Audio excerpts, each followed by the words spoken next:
multiplying by 15 naman is, let's say meron tayong 24 times 15. So, ano magiging sagot? Ano muna tayo syempre basic? Uy, thank you totally. So, Rose. Ano magiging sagot guys? Bago natin ilagay yung rules, kung meron tayong 24 times 15, so pwede mo siyang gamitin ng FOIL method. 360, that's correct. So, that's correct, no? 360. Kung gagamitan natin siya ng FOIL method na ginawa natin kanina, so multiply natin itong dalawa. Yung 2 times 1, that is 2. Then, 4 times 5, that is 20, di ba? So, kikare natin yung isang number. Then, ito naman na 2 times 5, magiging 10. Then, plus yung 4 times 1, which is 4, which is 14. Wherein yung other number na kaya natin dito. Which means, magkakaroon tayo ng 0. Then, 2 plus 4 is 6. Then, magiging 1 plus 2 is 3. So, 360 dapat siya. Yung FOIL method na ginawa natin kanina. Pero sa case ng multiplication kasi ng mag-multiply tayo by 15 is yung ginagawa is mag-add ka lang ng 0. So parang mag-multiply ka lang ng 10 then add lang. Mag-add ka ng kalahati nun. So paano yung ginagawa? So di ba meron tayong 24 times 15.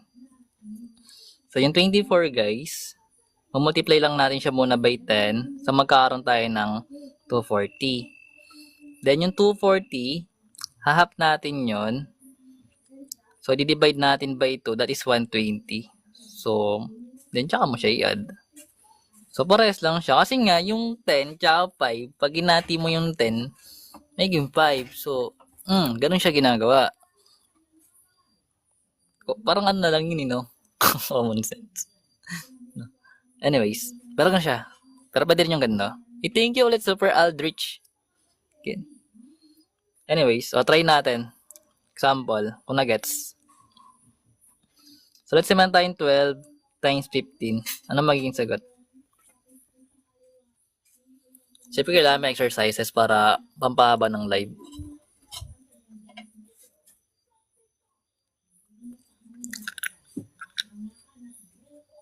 $130. 130 diba guys? Tama ba yan? 180. So 180 daw. So meron tayong 12 times 10 muna natin siya. So yung 12 times 10 that is 120, diba? Then pag ginap natin guys yung 120, that is 60. So pag inad natin itong dalawa, magkakaroon tayo ng 180. Ewan ko kung mas madali yung ganun. Pero pwede mo siyang gawin. So number 2. So let's say meron tayong 16 times 15. Ano magiging sagot?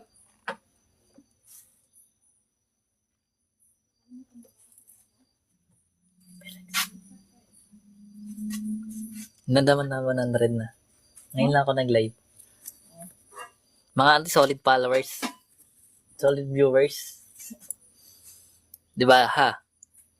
So meron tayong 16 times 15 guys. So ganun pa rin yung gagawin. So multiply mo lang muna by 10. Yung 16. Then magiging 160. Then half natin yung 160. That is 80. Then tsaka mo sila i-add. So magiging 240.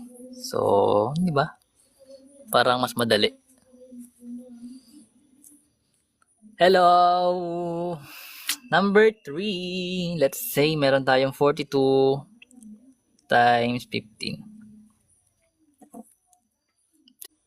So, meron tayong 42 times natin sa 10. Mas madali kasi multiply yung number ng 42 sa 10 kasi 42 times 1, that is 42. Then mag-add ka lang ng 0, di ba? Then pag inap natin yung 420, mas madali siya. So 4 divide 2, that is 2. Then 2 divide 2 is 1. Then 0 na yung kabila. So magiging 630. So ganun siya.